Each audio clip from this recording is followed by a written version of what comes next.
My name is Ava. Right now, I'm back in my hometown to have my baby. My husband, Jeffrey, is waiting for us at our new big apartment that we moved into for our baby. I gave birth to our much-anticipated child in my hometown, supported by my parents who were very excited to become grandparents. We named him Thomas. He's a boy. When I told Jeffrey that Thomas was born, he texted back, "Congrats on the baby. Why don't you take it easy for a bit?" His message seemed a bit short to me. I thought he would be more excited since it's his son too. Jeffrey didn't even ask for a picture of Thomas and quickly ended the conversation. I figured he must be busy with work and didn't ask him anything else.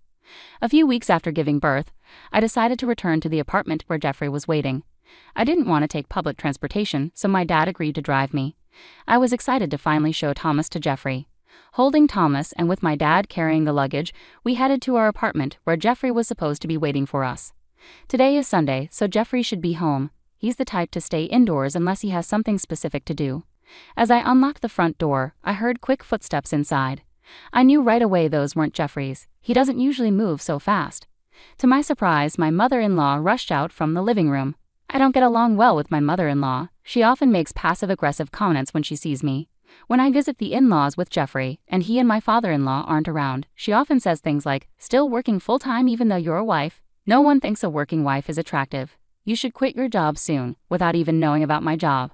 She also says, "Your chores are neglected because you're working. Aren't you making Jeffrey help with chores too?" A wife should help her husband with everything, from changing his clothes to other tasks, making unrealistic demands. One day, Jeffrey overheard one of her remarks, but he only said, "Both of you get along, please." He seemed to think my mother-in-law and I were having a mutual argument, not realizing I was being unfairly criticized. Jeffrey knows I'm not comfortable around his mother. I'm sure she knows I don't like her either. That's probably why she chose to be here when I returned from my hometown after childbirth. As proof, my father-in-law isn't here. He's always been considerate, saying, "Ava must be tired of seeing her in-laws all the time. We'll keep our visits to a minimum." If he were here, he would probably just look at his grandchild and then leave. However, without my father-in-law, who usually keeps my mother-in-law in check, the situation was different. My mother-in-law immediately started comparing me to my newborn Thomas in my arms and sneered, "I thought I'd never see a grandchild while I'm still alive, since you've been working all this time.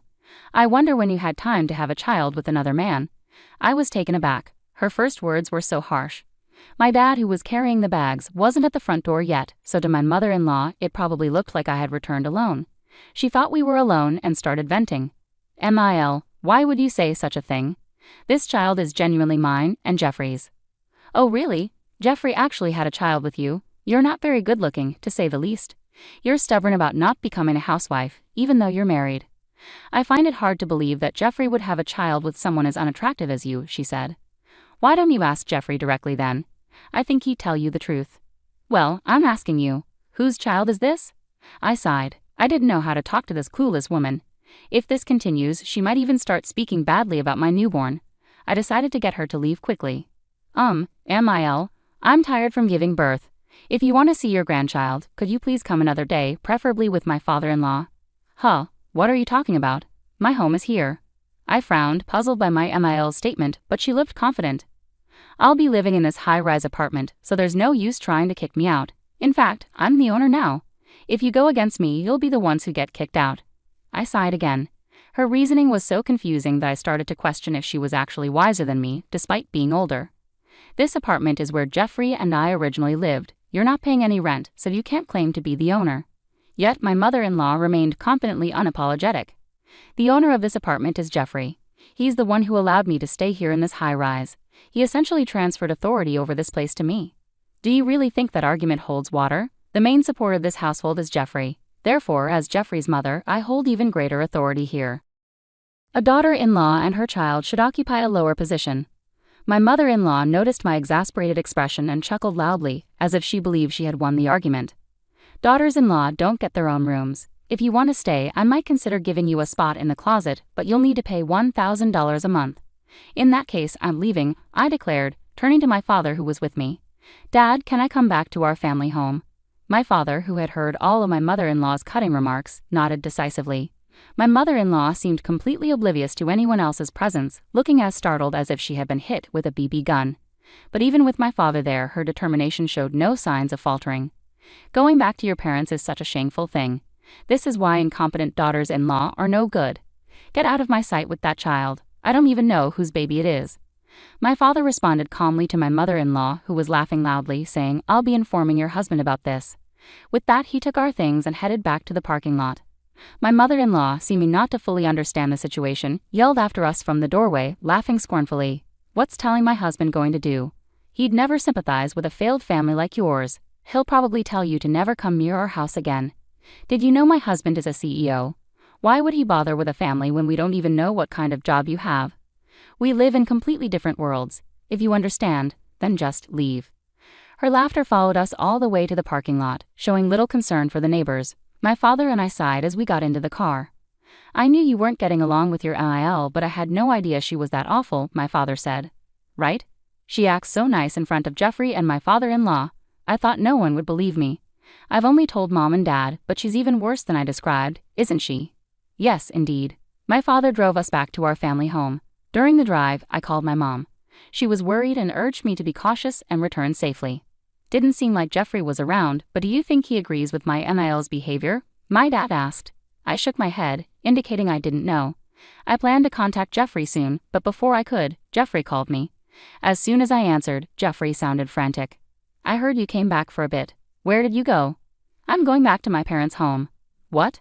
"Jeffrey, earlier it seemed like you weren't at our apartment. Where were you?" "I went shopping because my mom asked me to. She wanted me to buy lobster for a fancy dinner tonight. I thought I sent you a message before I left, mentioning what time I'd be at the apartment today. I thought you read it." "Why did you prioritize shopping over being here?" "It was my mom's request." "You could have at least told me you were going shopping, couldn't you? Why didn't you contact me until now?" Jeffrey was at a loss for words hearing my questions. This is typical of him. He avoids getting involved in conflicts so he doesn't take anyone's side, not mine or my mother-in-law's. Maybe this time he listened to my mother-in-law who was nearby and assumed things would be fine with me. But I'm not someone who stays quiet after being treated like this. I sighed heavily. "Hey, do you know what your mother said to me?" "Huh? You told her to leave, right? She came over to help with household chores while you were away." "It was your mother who told me to get out. Specifically, she said our son isn't yours, Jeffrey, and that there's no place here for a daughter-in-law. So she'd rent out a closet for $100 a month. She said a lot of hurtful things." "Come on, adults wouldn't say such terrible things. You must be exaggerating, right?" "My dad was there too, so he heard your mother's awful remarks. I was right there listening. With 2 witnesses, do you still believe what your mother says?" "It's not like that." "Then what is it? Are you going to support me and ask your mother to leave our apartment? Are you going to make her leave?" At my firm tone, Jeffrey fell silent. He didn't deny what I said, but he also didn't seem willing to ask his mother to leave.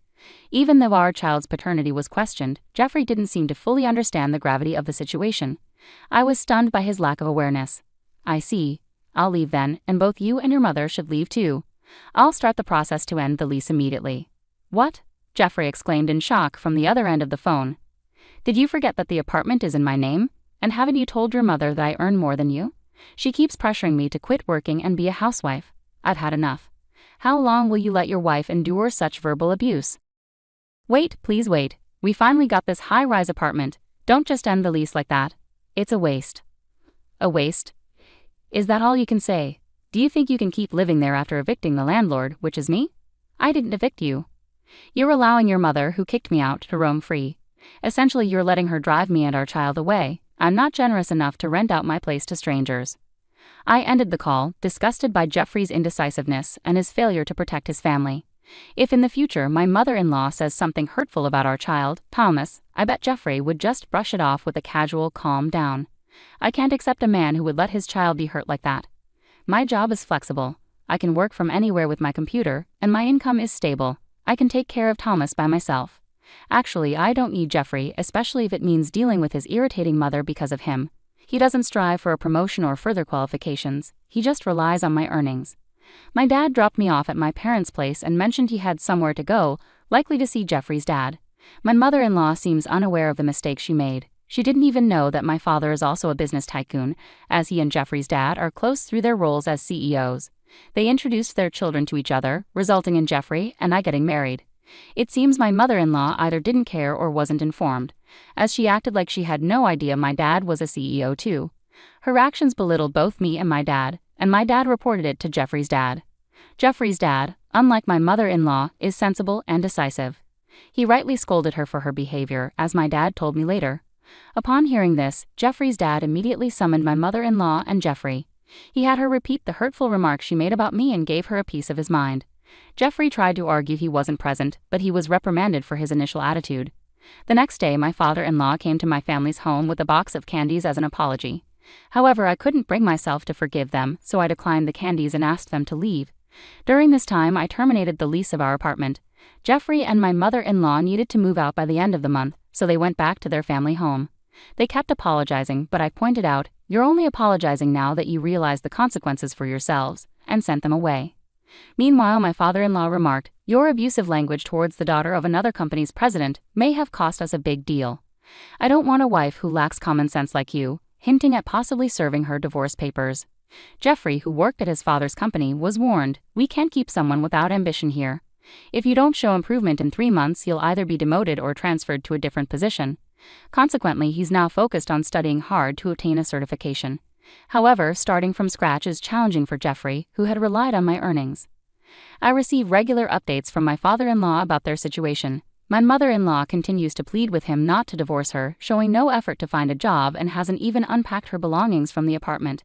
Jeffrey, struggling with his studies, is now seeking help from colleagues who already have certifications, despite feeling overwhelmed. "I'm now considering giving you divorce papers and I've already filled out my section." When I called Jeffrey, he picked up after 3 rings. "Hello, Ava. Are you coming back? Why would you say that? You need to leave by the end of the month, remember? There's no coming back from this. Did you really terminate the apartment lease? I was the one who was told to leave, remember? I'm so sorry. Please, let's live together again. But don't you have that 3-month deadline? Either you'll be demoted or you'll have to change jobs. I can't keep supporting you. I can't see a future living with you anymore. I'll leave the divorce papers with your dad. Fill out your part." "Why divorce? I didn't ask you to leave." I sighed deeply. "It's true that you didn't kick me out of the apartment, it was your mother. But I'm upset that you didn't stand up for me against her. More importantly, the reason I can't see a future with you anymore is because you never once asked about our child. You didn't seem concerned about what our child looks like or how it felt to be told he might not be yours. When I told you about the birth, you didn't show any interest in our child. I don't feel any sense of responsibility from you as a father. That's why I can't imagine raising a child together with you. What? Can't we ever reconcile?" I hung up immediately at his words. I don't want a father for our child who shows no interest in him. As planned, I gave the divorce papers to my father-in-law. After Jeffrey completed his part, the papers were returned to me and I promptly submitted them to the city hall. In the end, my mother-in-law got a divorce, and Jeffrey seemed to have been relocated to a place similar to Nebraska, moving from one relative's house to another.